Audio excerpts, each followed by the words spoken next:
It has been a hot minute since we have done a Q&A. I took to Twitter and Facebook and asked you to ask me absolutely anything. Didn't have to be travel related, could be personal, could be about penguins, I don't know, whatever. And my God, you all delivered. Okay, let's start with Twitter and jump right into it. Lauren asks, do you aspire to own a home someday, or are you a nomad for life? Now, I did speak a lot about this in my episode 2 of Real Talk, where I say digital nomadism is not sustainable, especially for me anymore. So I'll link that up if you didn't see that. Basically, yeah, we have made the decision that we are going to get a 12-month lease in Europe this year, and I've spoke about that a lot already. But owning our own house, I think, just might be a natural progression we get to anyway, just because basically renting is throwing your money into a fire. Uber Dan asks, how's the book coming along? It's coming along fabulously. I was going to get to the editor in the next 2 weeks. However, this month is literally the craziest month I've had work-wise in so long. So maybe at the start of February. I hate pushing it back because it's like, it's done. The book is finished. It just needs editing and tweaking, and that's it. And I'm ready to publish it. So it's like age where I'm so close now, it's kind of annoying me. Patricia asks, when you started traveling, did you rent a car or travel by train and aeroplane? The second, yes. I've never rented a car on my own when I've been traveling. We've rented a lot with Scott. However, when I first went traveling around Europe when I was super young, I just flew out there or got the bus or the coach out there and just got trains around everywhere. Luce Chloe, could you ever see yourself working as a psychologist or in a psychology-based role? No, I can't. However, I love the fact that I've studied psychology and worked in that sector. It's kind of helped me in life a lot, so I do think that further, like, this and my blog and my business I'm growing is going to be a lifelong career for me. This is like the foundation. You are here to witness the beginnings of this. It's very exciting. I hope you're finding that exciting. I don't think I'll ever go back to uni and get like a doctorate like my original plan was. South America, when? Soon, I don't know. Everywhere's on the list. Really Young asks, any recommendations for first-time travelers? And you'll be happy to know I'm gonna make an entire dedicated video on that topic, so watch this channel and find out. Music Makes Me Happy asks, do you feel like it's easy to keep in contact with your friends and family who aren't traveling as much as you are? Well, pretty much none of my friends and family from back home travel as much as I do, and yeah, it's ridiculously hard to stay in touch. I know I've got a few questions on Facebook like this as well. It's really hard, and I've got no one to blame but me. But people just move apart. It doesn't mean, you know, you don't love them anymore. It's just you're living separate lives, and it's kind of a sad reality that people move on. Jesse asks, is there anywhere that you haven't been that's on the top of your list? Yes, pretty much everywhere. Paul, Japan, India, New York, loads of things on the top of the bucket list that I haven't got around to yet. Because as soon as I knock one thing off the top of the bucket list, something else takes its place, so it's going to be like a vicious circle, really. Also, do you have a favourite musician? No, I'm one of those people who remembers no names of any artists ever, or any song names, but if you start playing it, I'll probably be able to sing every word flawlessly. But I'll have no idea who sang it. Alright, let's jump over to Facebook. What have you got for me, Facebook? Teresa asks, where is your favourite place to travel to in the UK? Haven't done much travelling around the UK, and it's something I definitely want to do in the future. I would say that Warwick is really nice. It's not far from me. It's like 40 minutes away or something in the car. Warwick's beautiful. You got Warwick Castle, you got the old town, and I went back there when last went home with my mom and Scott, and it's just lovely. It's like proper England, or like Stratford. Stratford-upon-Avon, I love that as well, especially on a summer's day, and you get a big bag of chips and sit down by the canal, and it's like Shakespeare land, and it's like cobblestone. I love when I travel around England to see like England, like, you know, like Cambridge. When you get there, you feel that it's British. Everything's very British and old and Tudor houses.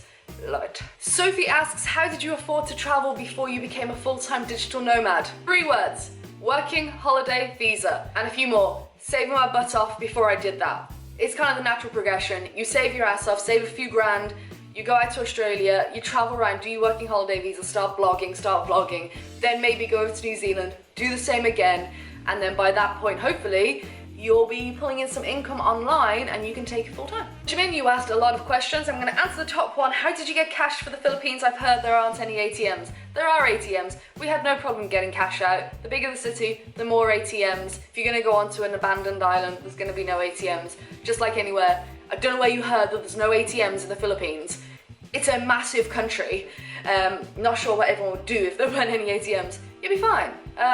If you're going to go out island hopping to places where there definitely aren't going to be ATMs, then just make sure you stock up in cities. That's it. Nishat says, you've been on the road for a while. Any plans to head back to the UK anytime soon? Would love to see a tour of your hometown and local haunts. Yes, well, because we plan on going back Europe side this year with traveling and finding a place as a base, then of course we're going to be going back to the UK. And I've had an idea of something to film in Birmingham for since I last went back.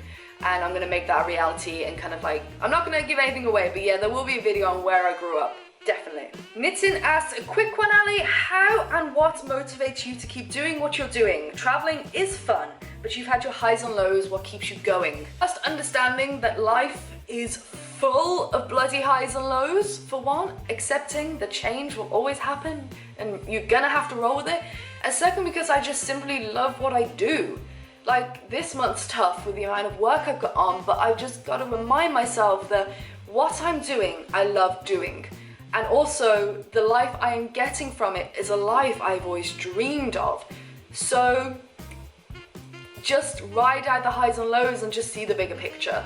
Yoshin, sorry if I pronounced that name wrong, darling. How to convince your overprotective parents to let you travel? I'm an adult, but my parents aren't letting me. Okay, so, first, I have a video about telling your parents you want to travel. I will link it up. Hopefully that'll help you. Number two, you are an adult. They cannot stop you. They cannot forcibly keep you in the house for you not to go. I understand that moving away from what your parents would like in your life can be tough and tricky, and they're probably only doing it out of the goodness of their own heart because they love you. But at the end of the day, whose life is it? Is it theirs? Because if you let them stop you from doing what you want to do, then your life belongs to them. And you might as well just sit back and let it happen. But if you believe that you own your own life, then in a loving and gentle way, just sit them down and tell them, I am doing this. I really hope I can get your support. If not, then that's a real shame, but it's your life.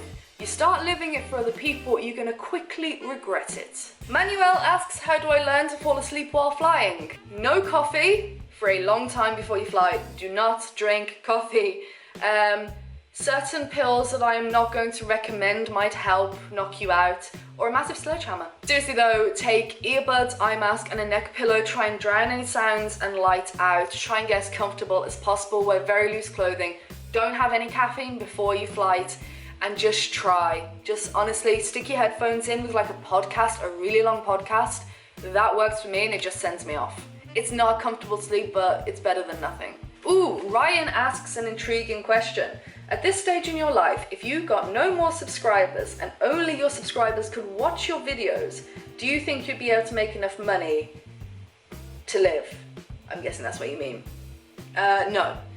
With majority of YouTubers, no one would be able to live off the views only from their subscribers. PewDiePie probably could. But most channels have a larger proportion of non-subscribed people watch their videos than their subscribers. Yeah.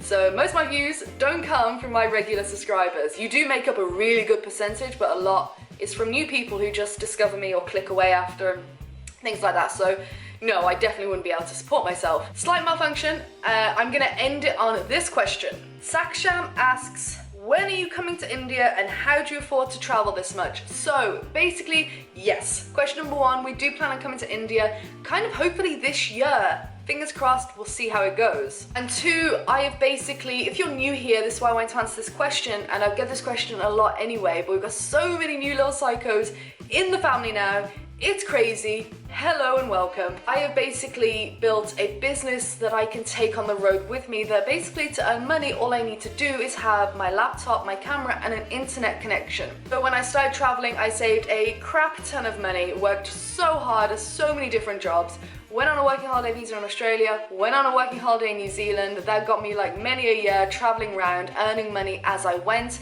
And in the background, I was able to build this online presence kind of thing, an online business where I could make money wherever I go. So basically, my online business is making my money, and that's how I can afford to travel. It's kind of simple, I suppose, in a way.